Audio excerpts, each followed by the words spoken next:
Nous demeurions dans une autre paroisse et nous allions à l'église, oui, assez régulièrement, le dimanche, sans plus, sans implication vraiment. Et puis, on pouvait sauter aussi le dimanche, ce qui veut dire qu'on pouvait faire autre chose par choix, en considérant toujours, par contre, qu'on aurait voulu y aller, mais bon, on était quand même, on pouvait être distrait des fois, là. C'est un choix qu'on prenait et en étant conscient, par contre, que c'est un désir qu'on avait d'aller rencontrer Jésus à l'Église, bien sûr. Je ne peux pas dire que c'était de la consommation parce que mon mari et moi avions déjà fait la rencontre de Jésus dans notre vie, donc de là, j'aime Jésus. Mais il manquait encore quelque chose. Dans le passé même, on a fréquenté l'Église catholique, mais c'est arrivé seulement à un endroit là, où est-ce qu'on a vraiment eu beaucoup plus le feu. Là. C'est un peu ce qu'on recherchait. Nous cherchions une autre église, on était déjà dans une autre paroisse et c'était encore pas satisfaisant. Donc, on a décidé d'aller à l'église de Saint-Jacques, qui avait 2 pignons d'église et ça nous interpellait. Donc, dès qu'on est rentrés, mon mari et moi, tout de suite, on a rencontré un prêtre, l'abbé Nicolas Tremblay. Et puis, là, ça a été le sourire immédiatement. L'accueil s'est fait d'une façon qu'on ne peut pas oublier. Ça a été saisissant. Et puis, on y est retourné par la suite. On a fréquenté vraiment l'église de Saint-Jacques et même moi, je m'étais impliquée là, au niveau de l'accompagnement pour les baptêmes avec Nicolas et 2 autres femmes. On est arrêté d'y aller parce que nous avons eu un projet. Donc, nous avons déménagé à Joliette. Et à ce moment-là, le projet est assez gros qu'on a laissé tomber les dimanches parce qu'on était beaucoup trop occupés à la maison. Et puis, Nicolas, à ce moment-là, il est venu aussi à Joliette. On n'a pas vraiment suivi. On a été, je dirais, une dizaine d'années là, à ne pas se voir vraiment. Et à ce moment-là, on a fait des retraites et tout ça. Mais encore là, aller à l'église à tous les dimanches, on avait encore perdu ça un peu. Là.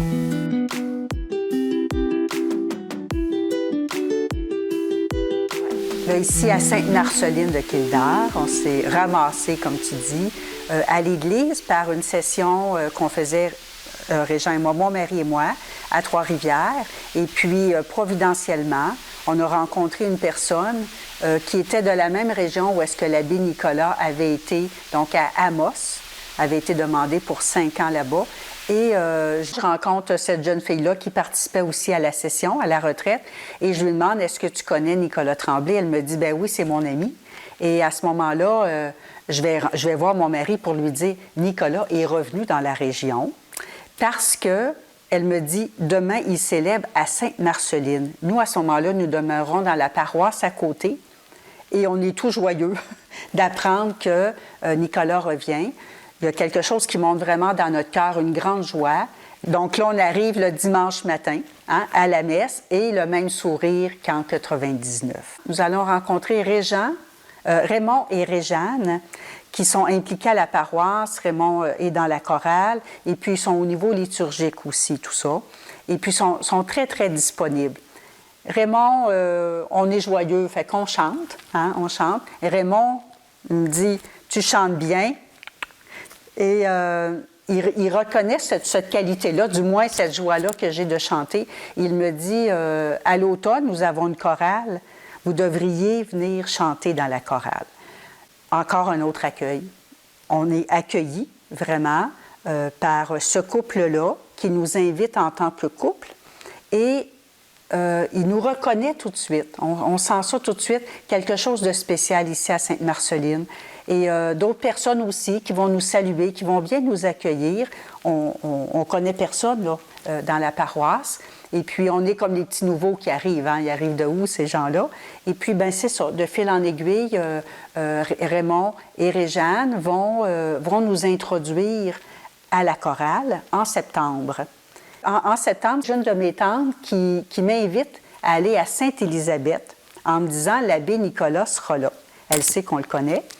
Et donc, je me rends à Sainte-Élisabeth. Et là, un autre accueil d'église. C'est un groupe des cellules paroissiales d'évangélisation. Ils sont à l'extérieur.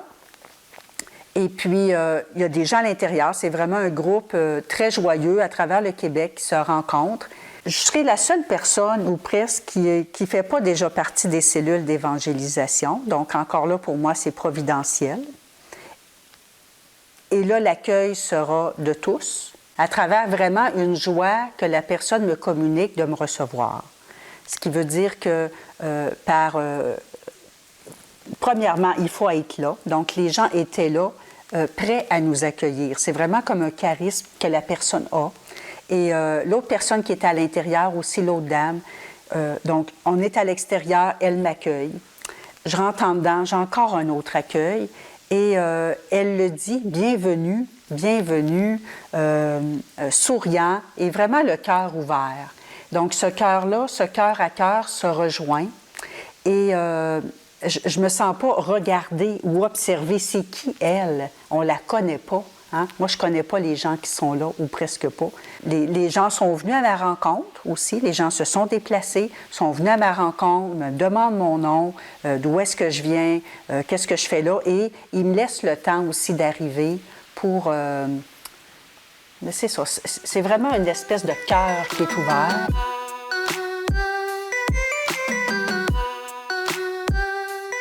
Raymond et Réjeanne, qui nous ont introduits aussi à la liturgie. Ils nous ont introduits le vendredi, on faisait la liturgie de la parole. Donc, c'est eux qui nous ont montré ça aussi. Donc, ils nous ont laissé un petit peu plus de place, vu leur âge qui avançait. Et puis maintenant, bien, les fruits de ça, c'est dans la paroisse même. Donc, on s'est vraiment impliqué, on s'est vraiment engagé à différents niveaux. Oui, dans les cellules paroissiales d'évangélisation, donc on a une cellule à la maison. On a multiplié aussi 2 fois, ce qui veut dire qu'il y a eu des groupes qui ont fait partie de notre cellule et qui ont multiplié, donc ce qui veut dire qu'ils sont allés dans leur paroisse à eux, continuer les cellules paroissiales d'évangélisation.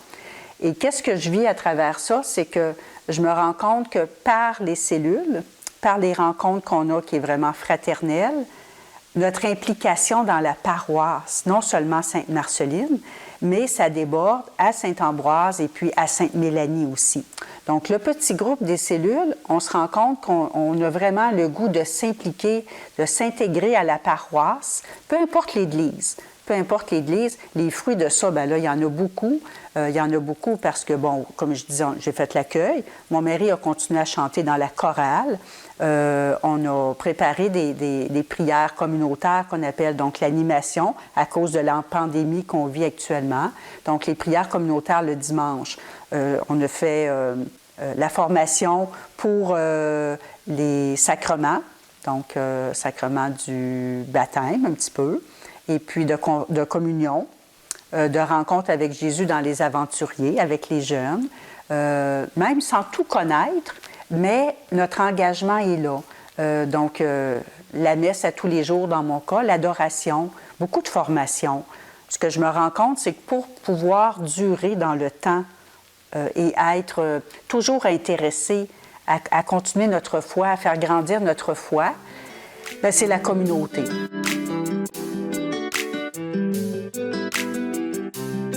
C'est un choix. Donc, pour moi, de se rencontrer donne la vie. Donc, vivifie ma foi, la fait grandir, la fait croître. Et c'est de là que j'ai envie de la partager. Donc, c'est quoi la priorité? Tout ce qu'on avait d'occupation, c'était pas la priorité. Donc, ce qui veut dire que cette rencontre-là avec Jésus, si je dis elle a transformé ma vie, mais pour qu'elle soit transformée, je dois y demeurer. Je dois demeurer là, pour que le Seigneur demeure en moi. Mais ce n'est pas une surcharge, c'est un choix. Donc, au lieu d'écouter des émissions, au lieu qui ne donnent pas vraiment quelque chose pour moi maintenant, donc au lieu de faire plein d'activités seul ou juste pour soi-même, hein, juste on a notre petite maison, notre jardin, on fait tout ça, bien maintenant on essaye de témoigner, de communiquer et être ensemble.